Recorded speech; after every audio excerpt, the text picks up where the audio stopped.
विपक्षी दलों ने दिल्ली विधानसभा चुनाव की दिशा बदल दी है।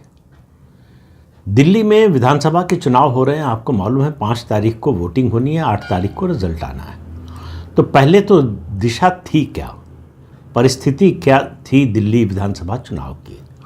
बड़ी साफ साफ और बड़ी स्पष्ट परिस्थिति थी कि लड़ाई भारतीय जनता पार्टी और आम आदमी पार्टी के बीच थी। एक कांग्रेस जो है वो लगातार पिछले चुनाव में भी जो की स्थिति थी, इस चुनाव में भी उससे कोई बेहतर नहीं थी, बल्कि कन्फ्यूजन इस बार ज़्यादा था कांग्रेस पार्टी में।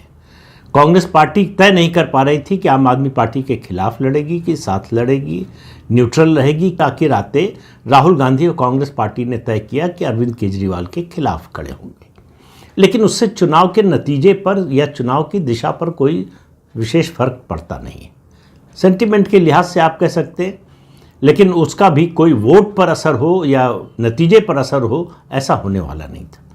फिर परिस्थिति क्या थी? परिस्थिति ये थी कि ये पहला चुनाव है, चौथा चुनाव है वैसे तो अरविंद केजरीवाल का, लेकिन ये पहला चुनाव है जब अरविंद केजरीवाल और आम आदमी पार्टी इतनी मुश्किल में है।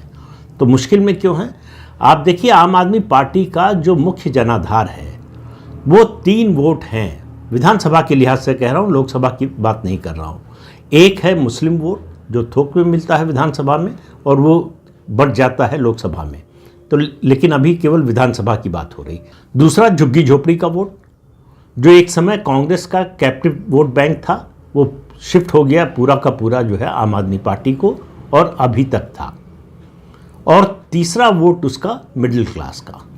मिडिल क्लास बहुत बड़ी उम्मीदों के साथ अरविंद केजरीवाल और उनकी पार्टी के साथ आएगा कि वो देश की राजनीति को बदल देंगे, राजनीति करने का तरीका बदल देंगे और राजनीति में जो नैतिकता है उसकी वापसी करेंगे। इस तरह की तमाम बहुत बड़ी अपेक्षाएं थी अरविंद केजरीवाल से। 2015, 2020 और 2025 इन 3 चुनावों का फर्क समझिए। 2015 में अरविंद केजरीवाल अपने पीक पर थे, 2020 में वो पीक से नीचे नहीं उतरे थे।